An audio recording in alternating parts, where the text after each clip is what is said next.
दो बातें आज पकड़ लो। मेरे पास जो कुछ भी है, शरीर, इंद्रिया, मन, प्राण, बुद्धि, चित्त, धन, संपत्ति, मकान, स्त्री, पुत्र, परिवार, ये सब भगवान का दिया हुआ है। मानते हो? अंदर से देखो, भगवान का ही दिया हुआ है। ये भगवान की दी हुई वस्तु मैं भगवान को समर्पित करता हूं। तो दीयम वस्तु गोविंदम तुभ्यमेव समर्पये। हे भगवान, आपके द्वारा दी हुई सब कुछ, नाथ सकल संपदा तुम्हारी, नाथ सकल संपदा तुम्हारी, और मैं सेवक समेत सुत नारी। और रात दिन भगवान का भजन करने की चेष्टा करो। राधा राधा राधा। बहुत कठिन है संसार से मुक्त होना। दो पद्धति में एक तो स्वीकार करना पड़ेगा, या ज्ञान योग और या भक्ति योग। तो भक्ति योग बहुत सरल योग है। इसमें सब साधन भगवान को और सब करण भगवान के है। बस इतना समझना है, सब करण भगवान के हैं, चाहे इंद्रियां हो, चाहे अंतःकरण हो, चाहे पदार्थ हो, बाहर भीतर जो कुछ श्री भगवान की रचना। और मैं भी भगवान का हूं, भगवान का अंश हूं। तो मैं सहित सब कुछ भगवान को समर्पित और भगवान का नाम जप, इस जन्म में पक्का भगवत प्राप्ति हो जाएगी। ज्यादा समझने की जरूरत नहीं। ज्ञान में तो बहुत बहुत समझने की जरूरत है। अगर उसमें चूक हुई तो दूसरा बचाने वाला नहीं, इसमें बचाने वाला है। करो सदा तिनके रखवारी, जिम बालक राखे महतारी। युक्ता कर्म फलम त्यक्त्वा शांति मापनोति नैष्ठिकीम, अयुक्ता काम कारेण फले सक्तो निबध्यते। जो योगी है वो फल का त्यागी होता है, कर्म का त्यागी नहीं। कर्म जो आया उसको किया और फल वो भगवान को समर्पित कर दिया। कर्म भी भगवान को समर्पित कर दिया। पर कर्म त्यागी का मतलब मैं ये कर्म क्यों करूं जब मुझे फल की आकांक्षा नहीं। नहीं, कर्म करना चाहिए। गृहस्थ में हो तो अपने अपने धर्मानुसार जो आपको कर्तव्य कर्म मिला है, विरक्त हो तो अपने अपने धर्मानुसार जो आपको कर्तव्य कर्म मिला है। भगवान ने कहा मेरे लिए कोई कर्म नहीं, फिर भी मैं कर्म करता हूं।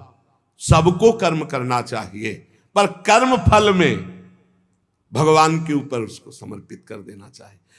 कर्म फल में समान भाव रखना ये योगी का लक्षण है, और कर्म फल में वो कर्म अभिमानी पुरुष का लक्षण कि ये फल मिला, नहीं मिला तो अश्रद्धा हो गई, अशांति हो गई। लेकिन जो योगी है वो सुख दुखे समय कृत्वा लाभा लाभो जया देव। चाहे हानि हो, चाहे लाभ हो, चाहे जय हो, चाहे पराजय हो, चाहे सुख हो, चाहे दुख हो, उसमें समान भाव रखता। क्यों? कर्म फल की आशा ही नहीं की, हमें तो केवल कर्म करने का आदेश था। उसको कर्म किया, शास्त्र सम्मत, फल तो भगवान को समर्पित है। कर्म करना और कर्म फल की त्याग वृत्ति रखना तो तत्काल शांति प्राप्त होना शुरू हो जाएगी। देखो कितना आनंद है। हम कर्म फल चाहते ही नहीं, हमें करना है, हमें भजन करना है, हमें साधन करना है, हमें अपने अपने जो कर्म है वो करने, वो फल की तरफ भगवान देखे। जोई जोई प्यारो करे सोई मोई भावे, अभी शांति। युक्ता कर्म फलम त्यक्त्वा शांति मापनोति नैष्ठिकीम।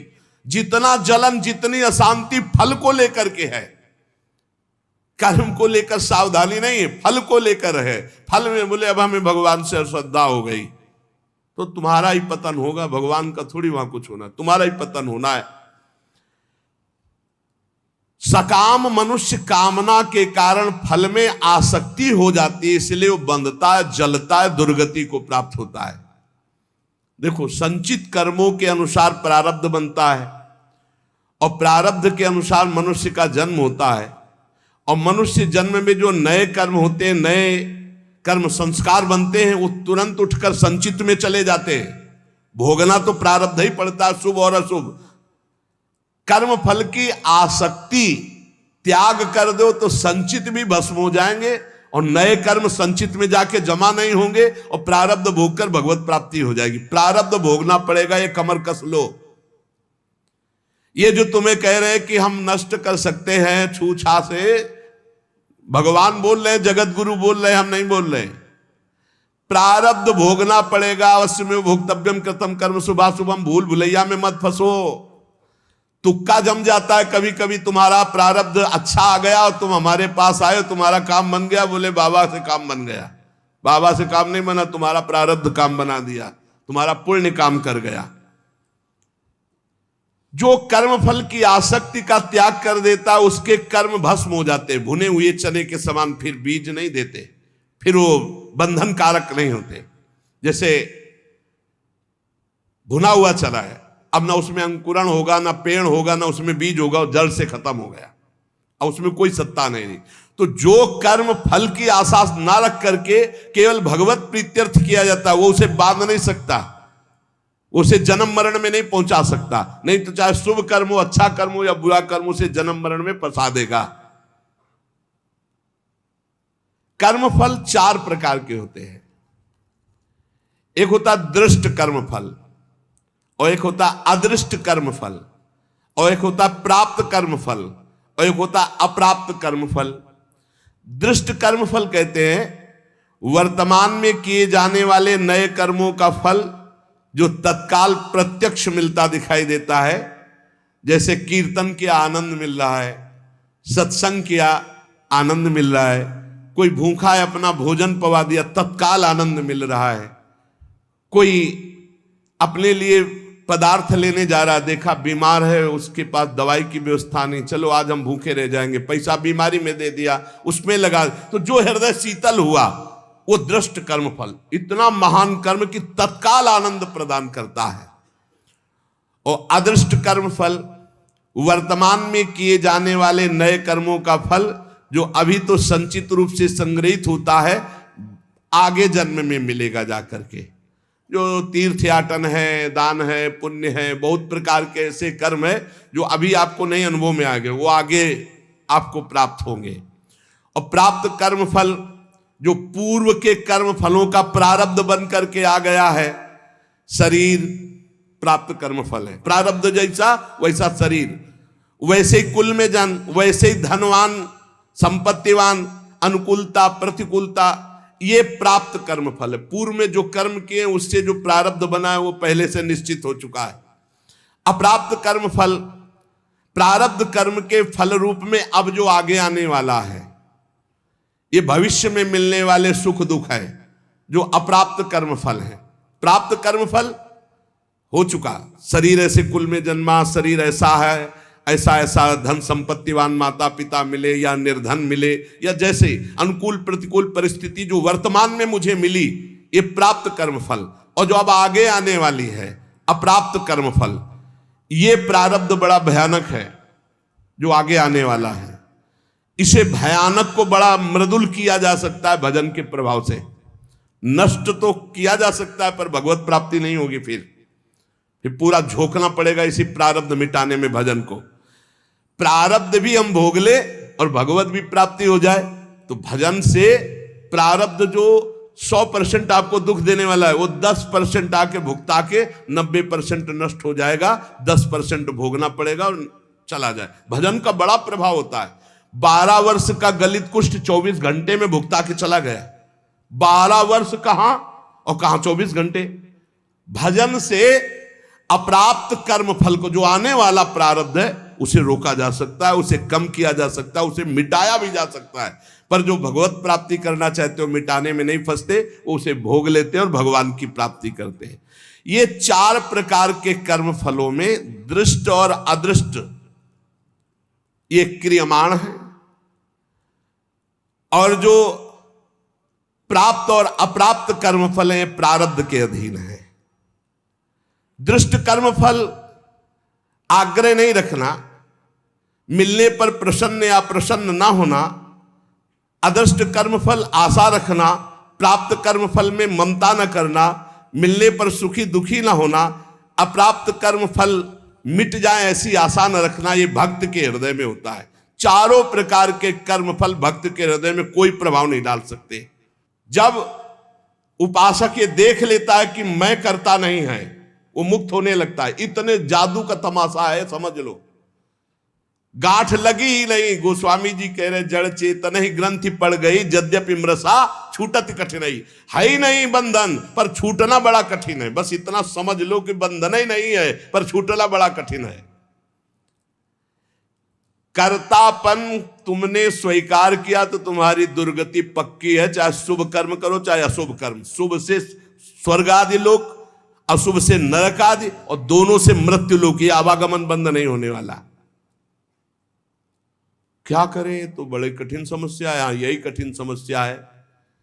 ज्ञानेन्द्रीय, कर्मेंद्रीय, अंतःकरण, प्राण, उपप्राण, ये सब प्रकृति के हैं ढांचा सहित। शब्द, स्पर्श, रूप, रस, गंध, ये प्रकृति के हैं। वो 5 ज्ञानेन्द्रियां उनको प्रकृति में भोग रही।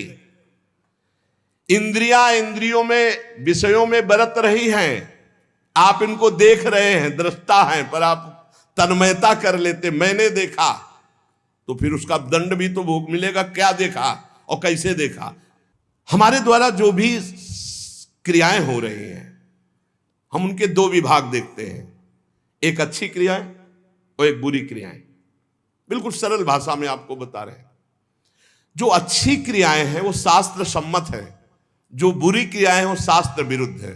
बुरी क्रियाओं को अशुभ कर्म कहते हैं, अच्छी क्रियाओं को शुभ कर्म कहते हैं। शुभ और अशुभ कर्म ये गुणों से प्रेरित होते हैं। सतोगुण तो शास्त्र सम्मत, रजो और तम मिश्रित या तमोगुण या घोर रजोगुण, ये शास्त्र विरुद्ध आचरण कराएंगे। अब अपने को भगवान की शरण में हो जाना, गुणों की शरण में नहीं। भक्ति का मार्ग, पूरा शरीर, इंद्री, प्राण, उप प्राण सब, हे नाथ मैं आपकी शरण में। ये तो समझ में आ रहा है ना?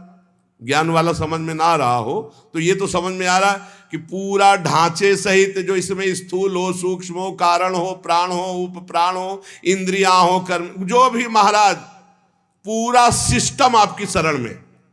समझ में आ गया? ठीक।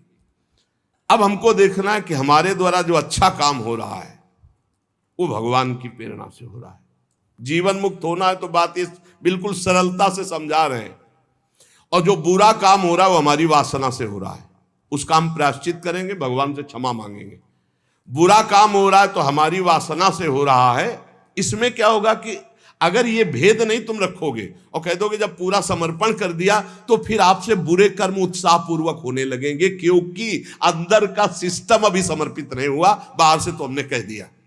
अब अंदर का सिस्टम जब तक समर्पित नहीं होगा तब तक वो फिसल कर बुरे आचरणों में जाएगा।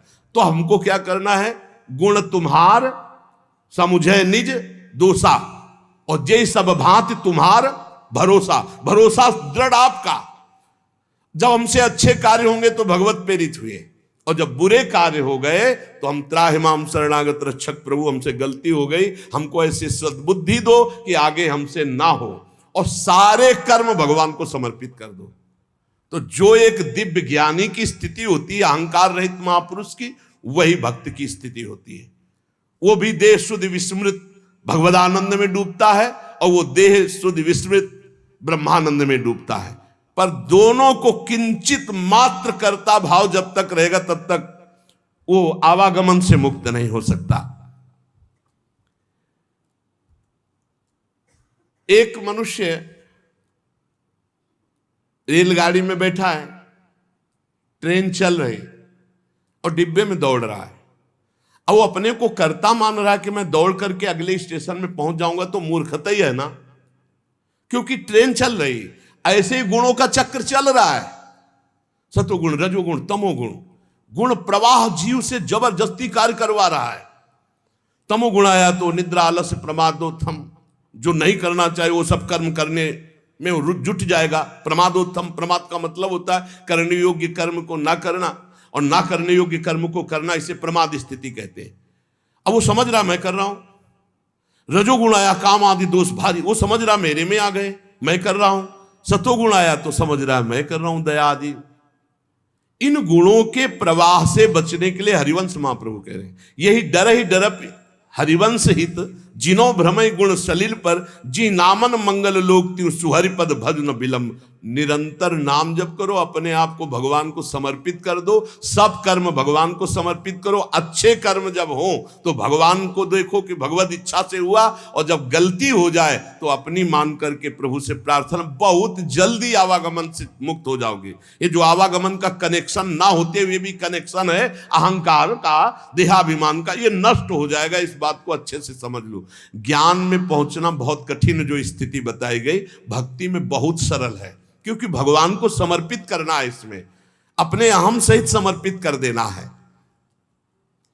सांख्य योगी शरीर इंद्रिय अंतःकरण आदि के साथ अपना कभी संबंध नहीं मानता, और भक्त अपने शरीर इंद्रिय अंतःकरण आदि को भगवान को समर्पित कर देता है। ये बढ़िया, बहुत मीठा सरल मार्ग भक्ति का, और बात वही बननी है।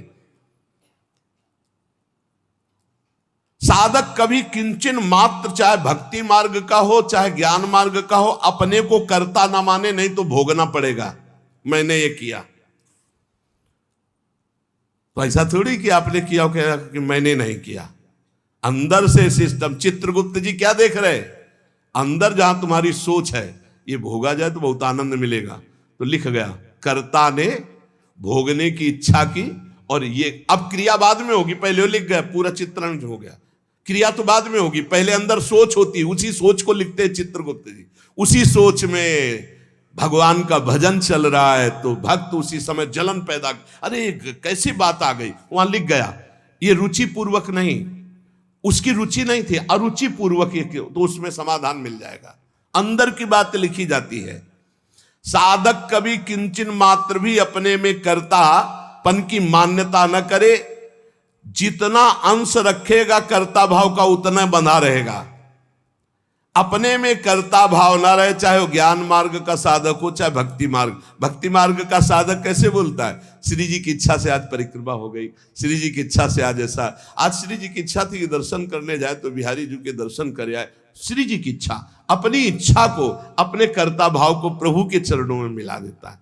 भगवान की इच्छा, प्रभु की इच्छा, एक मार्ग तो पकड़ लो, हर कर्म समर्पित, कहीं भी कर्ता भाव नहीं, कहीं भी अभिमान की बात नहीं, मैंने देखा मैंने किया नहीं, प्रभु की इच्छा से देखा, प्रभु की इच्छा से हो गया।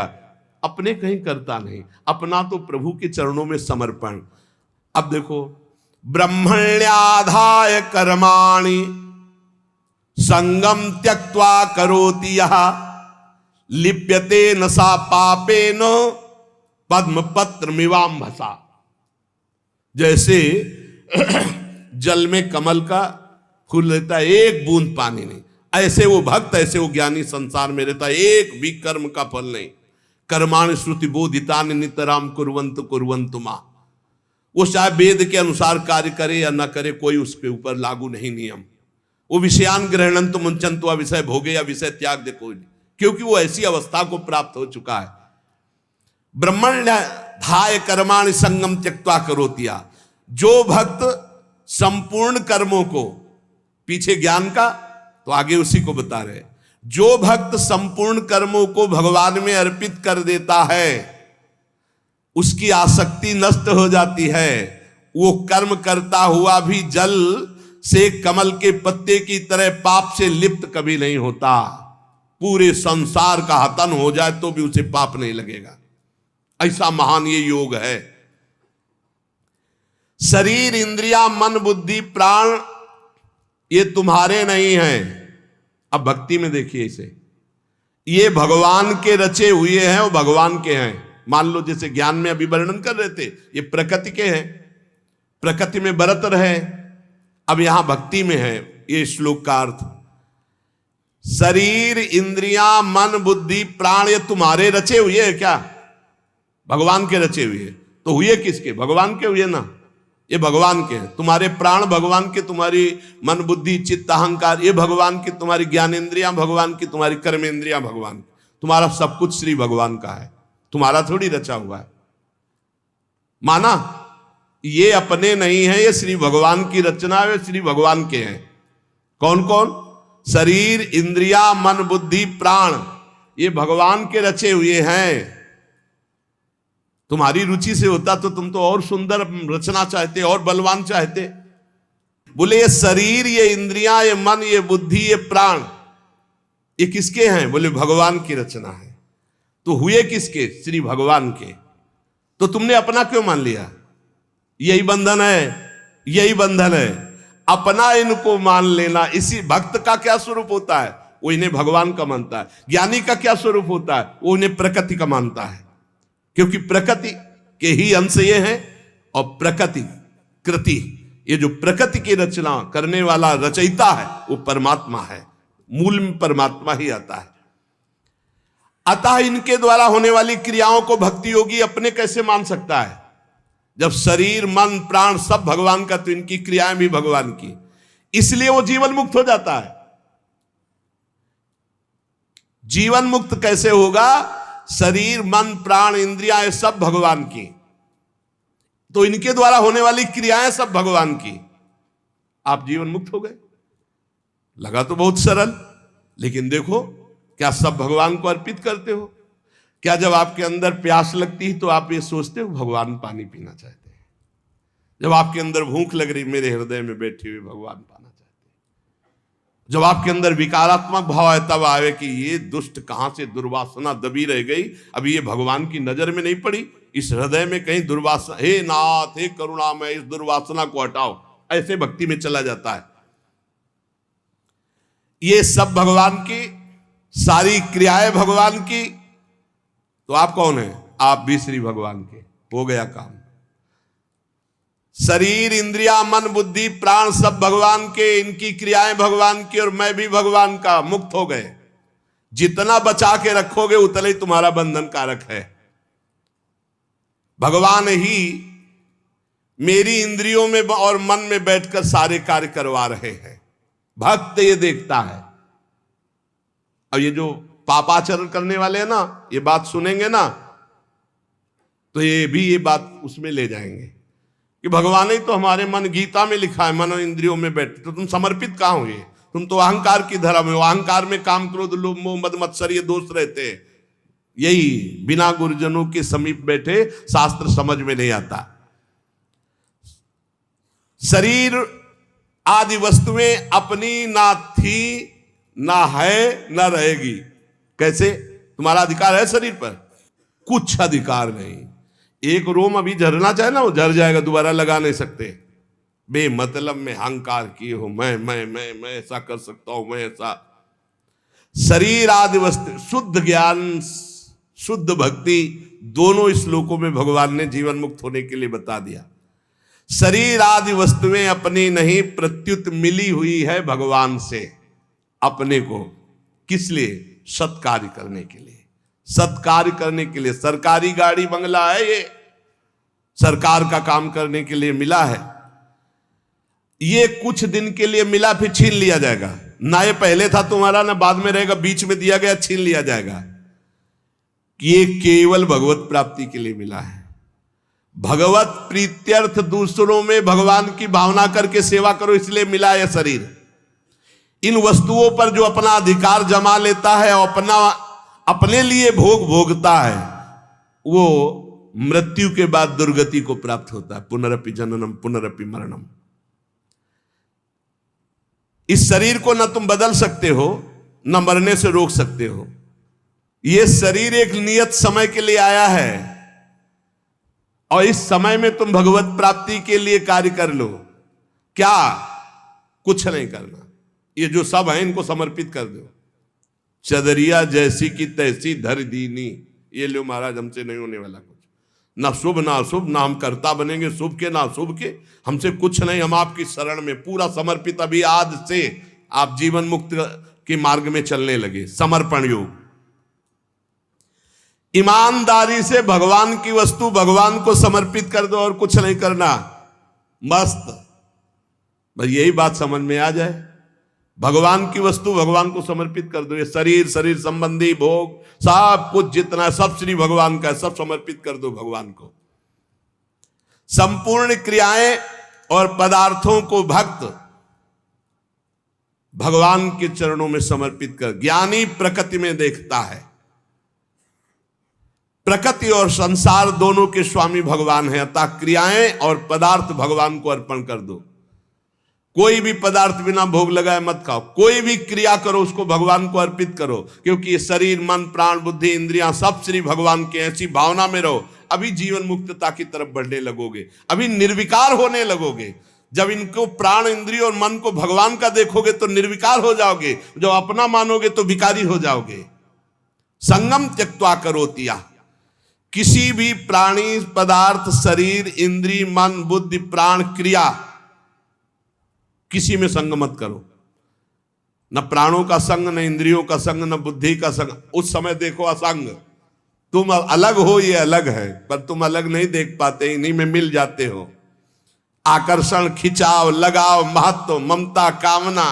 इसीलिए जो सच्चा उपासक होगा कभी निंदा नहीं, कभी प्रशंसा नहीं। एक बार परमहंस श्री ओंकारानंद सरस्वती जी भिक्षा के लिए आए और नमक डालना, तो और पदार्थ जब परोसने तो मना कर देते, वही सब्जी ये वाली बहुत बढ़िया बनी। और जब जरा सी बची थी, बाद में बोले इसमें तो नमक नहीं। गए, कहा स्वामी जी आज आपने जानबूझ के और कोई पदार्थ लिए, वही पदार्थ उसमें तो नमक, तो क्या फर्क पड़ा बच्चा, क्या फर्क पड़ा? पेट प्राणों का पोषण करना था, डालना। ना निंदा ना स्तुति, चाहे जितना अच्छा पदार्थ होगा। आज तो उसके भोक्ता बने तो फिर फंसोगे। किसी भी कर्म में, किसी भी करण में अपने को कर्ता नहीं बनना, अपने को अहंकार नहीं करना, ये सब श्री भगवान के हैं। ना लगाव, ना आकर्षण, ना महत्व, ना ममता, ना कामना, ये बिल्कुल नहीं होगा यदि नहीं भगवान के मानोगे। ये लगाव, ये कामना, ये ममता, ये आसक्ति तभी होती जब अपना मानते हो। जन्म मरण का हेतु यही तुम्हारा अपना मानना है इनको, इनसे अपनापन हटाओ प्रभु के चरणों में। कायेन मनसा बुद्धिया केवलैरिंद्रियैरपि योगिनः कर्म कुर्वन्ति संगम त्यक्त्वा आत्मशुद्धये। जो योगी है वो आसक्ति का त्याग करके केवल भगवत अर्पण, शास्त्र सम्मत कार्य करता है। इंद्रिया, शरीर, मन, बुद्धि, अंतःकरण ये परम शुद्ध हो जाते हैं जब केवल भगवत प्रीत्यर्थ। पाप होते हैं स्वयं प्रीत्यर्थ, अपने प्रीत्यर्थ, और भगवत प्रीत्यर्थ होते हैं परम पवित्र, हृदय पवित्र, शरीर पवित्र, इंद्रिया पवित्र, बुद्धि पवित्र। भेद समझ लो। जब अपनी प्रसन्नता के लिए अपनी प्रीत्यर्थ भोग भोगोगे तो पाप कर्म बन जाएगा। जैसे भगवान ने कहा जो अपने लिए पकाता है वो पाप खाता है। अपने लिए जो करोगे, अपने लिए सुख लेने की भावना करोगे, उससे निश्चित पाप बन जाएगा। और जो शास्त्र सम्मत भगवत प्रीत्यर्थ करोगे तो शरीर पवित्र, मन पवित्र, बुद्धि पवित्र, चित्त पवित्र, उसी पवित्रता में अनुभव होता है चेतन अमल सहज सुख राशि अपने स्वरूप का। आसक्ति का त्याग करके केवल ममता रहित, इंद्रियों सहित शरीर, मन, बुद्धि, अंतःकरण ये भगवत प्रीत्यर्थ कार्य करे तो तत्काल इनकी शुद्धि होती है। और वो शुद्ध हो महापुरुष विविध प्रकार के कर्म करता हुआ भी अगला जन्म उसका नहीं होता, सब कर्म भस्म हो जाते हैं। जिनको साधारण मनुष्य कहते हैं वो शरीर, इंद्री, मन, बुद्धि से कोई भी कार्य करने के पहले एक संकल्प बनाते हैं, ध्यान रखना, और उसमें कर्ता बनते, मैं करूंगा। और जब कोई भक्त करता है तो भगवान की प्रेरणा देखता शास्त्र सम्मत है कि नहीं। भगवत प्रेरणा से ये कर्म हो रहा, इस कर्म में शास्त्र आज्ञा है कि नहीं, हाँ है। तो इंद्रियां, मन जो उसमें बर्ताव कर रहे हैं वो सब भगवान के है, प्रेरणा भगवान की, और कार्य का फल भी भगवान को समर्पित, वो जीवन मुक्त हो गया। आसक्ति का त्याग करना बड़ा कठिन है। शरीर आसक्ति, इंद्रियों में आसक्ति, मन में आसक्ति, बुद्धि में आसक्ति, चित्त में आसक्ति, इस आसक्ति का ही त्याग होता है सत्संग से। संगम त्यक्त्वा, ये जो संग त्याग, आसक्ति त्याग है, ये सत्संग से होता है। रोज धैर्य पूर्वक जैसे सत्संग सुन रहे हो तो इतना तो दिमाग में आ ही रहा है अब कि मैं शरीर नहीं हूं, मेरी इंद्रियां, बुद्धि, मन, प्राण ये सब भगवान की रचना है, और भगवान की रचना से जो भी हो रहा है वो भगवान की रचना प्रकृति में हो रहा है। मैं व्यर्थ में फंस रहा हूं अहंकार करके, भोक्ता भाव करके। नहीं अनुभव में आ रहा पर सुनने में तो आ गया। पहली बार ही सुना हो तो ये शास्त्रीय शब्द अंदर जाएंगे, व्यर्थ नहीं रहेंगे। इसलिए उपासक को चाहिए कि भगवान की प्रसन्नता के लिए शास्त्र सम्मत कर्म करे, कर्म फल भगवान को समर्पित कर दे, निरंतर नाम जप करे तो इस कर्म की झंझटों से बचकर भगवत प्राप्ति हो जाएगी। नाम जप और भगवत समर्पण ये दो शास्त्रों में बहुत जोर की बात है। जो कुछ मेरे पास है मैं सहित भगवान को समर्पित